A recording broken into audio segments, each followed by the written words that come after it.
வணக்கம் வணக்கம் வணக்கம். நீங்கள் இப்போது எபிசோடு 1 கேட்டுட்ருக்கீங்க. இந்த எபிசோடு 1 வந்துட்டு எடுத்த உடனே பொம்பளை நம்பி அந்த மாதிரி எபிசோடு தான் இது. என்னடா எடுத்த உடனே ஒரு மேல் சாவனிஸ்ட் ஆகிட்ட, இப்படி பெண்களை வச்சு எபிசோடு போட்டு மானிட்டைஸ் பண்ண பார்க்குறியா அப்படின்னு நினச்சிங்கன்னா நோ. இது கொஞ்சம் ஜாலியான நல்ல எபிசோட்ஸ்.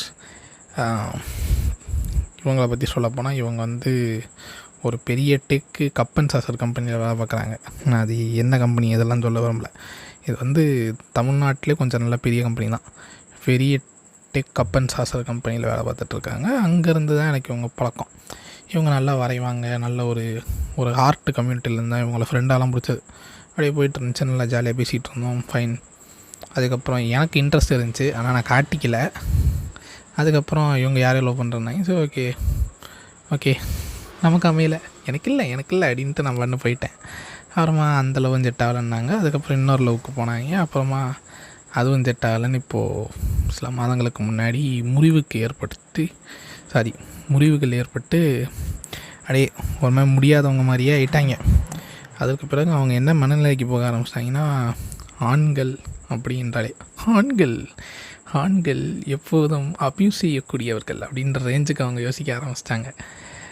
அப்படி யோசிக்கிறது ஓகே தான், தப்பு கிடையாது. ஏன்னா எசால் மென்னை நானும் வரவேற்கும் ஆள் தான். இதை சொல்லிவிட்டு அடுத்துக்கு வரேன். என்னதுன்னா, இப்படியே அவங்களுக்கும் எனக்கும் பேச்சுவார்த்தை தான் போய்கிட்டு இருந்துச்சு. நான் இன்ட்ரெஸ்ட்டு அந்த மாதிரிலாம் எதுவும் சொல்ல. அப்படியே பேச்சுவார்த்தை போய்கிட்டு இருந்துச்சு. அவங்க பாட்டு பேசிகிட்டு இருந்தாங்க, நானும் பேசிகிட்டு இருந்தேன்.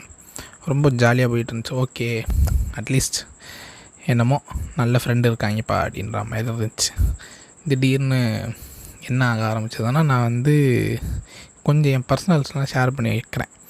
ஷேர் பண்ண என்ன ஆகுதுன்னா, அந்த பர்சனல்ஸ் மேலே அவங்க வைக்கிற கமெண்ட்ஸ் அது கொஞ்சம் ரெட் ஃப்ளாக்னு சொல்ல முடியாது, ஒரு ரெட்டு துண்டை புல்லுக்கு முன்னாடி ஆட்டுற மாதிரியான ஒரு செயல் நடக்க ஆரம்பிக்குது.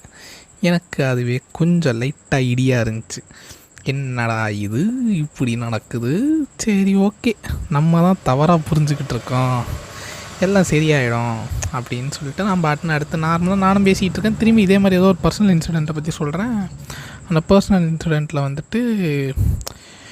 திரும்பி ஒரு கமெண்ட் வைக்கிறாங்க. இது எப்படின்னா, என்னுடைய பெண்களோடு நான் இருக்கும் பழக்க வழக்கங்களை பற்றி நான் பேசிகிட்டு இருப்பேன். அப்போ அவங்க ஒரு கமெண்ட் வைக்கிறாங்க. அந்த கமெண்ட் எனக்கு பிடிக்கல. அந்த மாதிரி பேசும்போது நான் சொல்லிட்டேன், இந்த மாதிரி பேசாத, அது எனக்கு ரொம்ப அன்கம்ஃபர்டபுளாக இருக்குது. நீ அப்படி யோசிக்கிறேன்னா அதை செஞ்சு பேசிடாத, நீ இந்த மாதிரி மைண்ட் செட்டில் தான் என்கிட்ட யோசிக்கிறேன்னா பேசிடாத அப்படின்னு. அதுக்கப்புறம் பேசினாங்க கொஞ்ச நாளைக்கு. அப்புறமா என்ன சொல்லிட்டாங்கன்னா, இல்லை எனக்கு பேச பிடிக்கல அப்படின்னு சொல்லிட்டு விலகிட்டாங்க. ஸோ அவ்வளோதான், கதை எண்டு. ஷோலாம் ஒன்றும் கிடையாது. அதுக்கப்புறம் கதை எண்டு முடிஞ்சிருச்சு.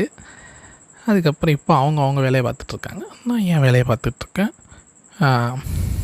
இதில் என்ன கிளியராக சொல்ல விரும்புகிறேன்னா, அவங்களுக்கு பிடிக்கல அப்படின்றத ரொம்ப தீர்க்கமாக ஆணித்தனமாக சொல்லிட்டாங்க. ஏன் இந்த மாதிரி பிடிக்கல அப்படின்ற விஷயத்த நிறைய பேர் தீர்க்கமாக ஆணித்தனமாக ஒரு ப்ராப்பர் ரீசனோட சொல்ல மாட்டுறாங்க அப்படின்றது எனக்கு ஒரு டவுட்டாகவே இருக்குது. ஏன்னா நான் இந்த பெண்களை படித்து புத்தகமாய் கரைத்து குடிக்கும் சமுதாயத்திலேருந்து நான் வரல. எனக்கு என்னுடைய பழைய கதைகள்லாம் கேட்டிங்கன்னா அது இன்னும் கண்ணில் ரத்தம் வர அளவுக்கு இருக்கும். ஏன்னா நான் அப்போ சர்வைவல் ஸ்கில் ப்ளஸ் எனக்கு பிடிச்ச பேஷனை நோக்கி போகணுன்றதுக்காக நான் போராடிக்கிட்டு இருந்தேன். அதனால் எனக்கு இந்த பெண்கள் அதை சார்ந்த விஷயங்கள்லாம் நிறைய விஷயங்களில் நான் ரொம்ப பின்தங்கிதான் இருந்தேன். இப்போது ஒரு 6 மாதங்களுக்கு முன்னால் இருந்து தான் இந்த பெண்கள் இந்த விஷயங்களை பற்றிலாம் தெரிஞ்சு படித்து புரிஞ்சு வளர்ந்துக்கிட்டு இருக்கேன். 6 மாதம் சொல்ல முடியாது, ஆமாம் 6 மாதம், டிசம்பரில் இருந்து கூட சொல்லலாம்.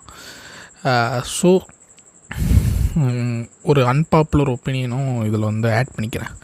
ரொம்ப ஒருத்தர் பேஷனேட்டாக, ரொம்ப ஒருத்தர் ஸ்கில்ல நல்ல எவ்வளோ ஒருத்தர் நல்ல ஸ்கில்டாக போய்கிட்டு இருக்காரோ அவ்வளோக்கு அவருக்கு புது அறிவுகள், அதாவது புது விஷயங்கள், இப்போ நான் சொன்ன இந்த பெண்களை பற்றி பேசுகிறது, இந்த மாதிரி விஷயங்கள்லாம் அவங்களுக்கு பெருசாகவே வராது.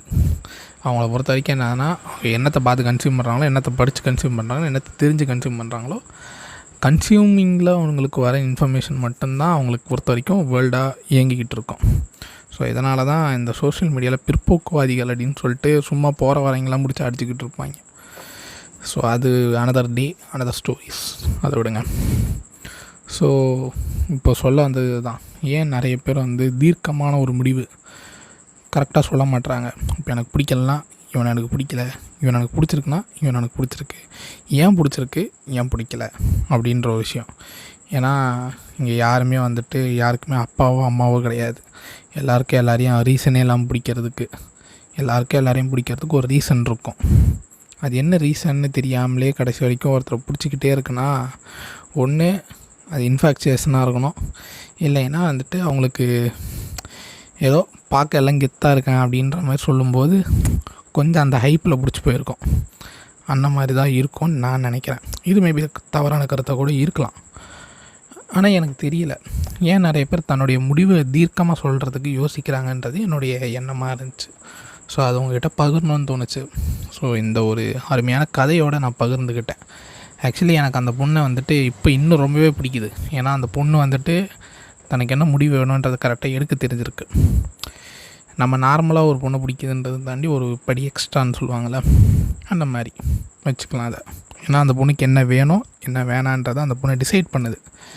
அது ரொம்ப நல்ல விஷயம். இப்போ வந்துட்டு அர்ஜுன் ரெட்டியில் வர மாதிரி ஏய் பிரீத்தி வண்டியில் ஏறு அப்படின்னா ஏழ்லையே கேட்காம நான் எதுக்கு வண்டியில் ஏறணும், சண்டை போடாதீங்கடா அப்படின்னு சொல்கிறான். ஆனால் வண்டியில் ஏறிக்கிட்டு வாக்கி வேட்டோட போய் வானா வாவும் வாவும் வானா வாவும் அப்படின்ட்டு போய்ட்டு அது வந்து நியாயமான சண்டை தான். நான் சொல்கிறேன், சும்மா ஒரு எக்ஸாம்பிளாக சொல்கிறேன்டா. உடனே அர்ஜுன் ரெட்டி படம் பார்க்கல, ஏன்னா அடிக்காதீங்கடா,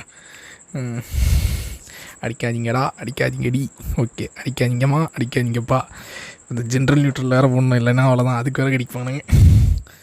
ஸோ இதுதான் இந்த விஷயத்தை கன்வே பண்ணிட்டேன். ப்ளஸ் வந்துட்டு அவங்களுக்கு கேட்கும்போது கண்டிப்பாக அவங்கள தான் சொல்கிறேன். தெரியுமா தெரியக்கூடாதுன்னு தான் நான் வேண்டிக்கிறேன். தெரிஞ்சிருச்சுன்னா ஓகே, நீங்களும் கண்டுக்காதீங்க. அந்த மாதிரி இவங்கள தான் சொல்கிறேன்னு தெரிஞ்சிருச்சுன்னா கண்டுக்காதீங்க. இப்போ பேசாமல் இருக்க மாதிரி இன்னும் பேசாமலே இருந்துருங்க. தென் அதான் இந்த மாதிரி ரொம்ப வெளிப்படையாக தனக்கு என்ன வேணும் வேணான்றதை கிளியராக சொல்கிற ஆளுகளை பார்த்தா ரொம்ப பிடிக்குது. இது ஏன் பிடிக்குது அப்படின்னா, அதான் சொல்கிறேன்ல, அவங்களுக்கு டிசிஷன் எடுக்க தெரியுது, அவங்களால அவங்களுக்கான கரெக்டான சோர்ஸை பிடிக்க தெரியுது. இந்த மாதிரி விஷயங்கள்லாம் இருக்கும்போது ஓகே, இந்த மாதிரி ஆட்கள் லைஃப்பில் இருந்தால் நல்லாயிருக்கும் அப்படின்னு தோணும். ஸோ அவ்வளோதான், மற்றபடி நத்திங் எல்ஸ். இதை பற்றி உங்களுக்கு எதனா தோணுச்சுன்னா கமெண்ட் பண்ணுங்கள். பை.